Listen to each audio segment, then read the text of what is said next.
Yeah, B-Side Records, PR Production.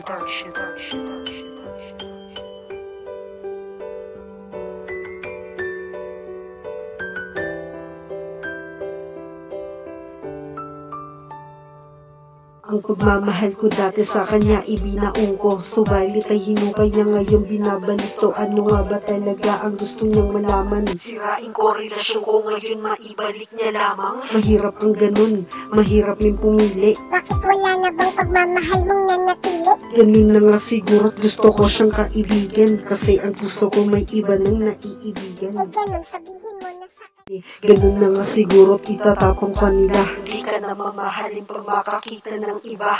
Wala akong maisip, bakit ba ako'y iniwan? Bakit ba ano ang meron ng ibang kalalakihan? Ano ang wala sa akin? Ano aking pagkukulang? Ano ang meron sa kanila? Ako parang wala lang. Pogi ba kasi? May kaya ba kasi? Talento ba kasi? Talino ba kasi? Matangkad ba kasi? Sa mata ba kasi? Ano mas cute kasi?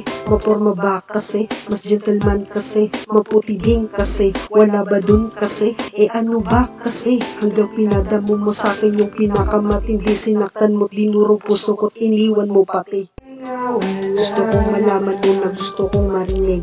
Patawad sa lahat, pabigat lang ko sa dibdib. Akong pinagsisihan ng lahat ng nagawa ko. Pinagsisihan ko na din pagpapaasa sa'yo.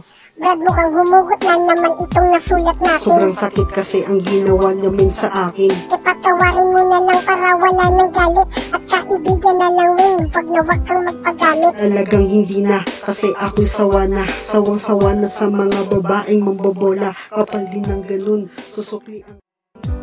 Minsan pag nagmamahal mukhang tanga, batid mo ba? Kasi ganyan na ako nun, umaasa na babalik ka sa akin. Minsan na akong naging tanga sa'yo, ayoko na, sawang-sawa na din ako sa kaluluwa. Huwag ka nang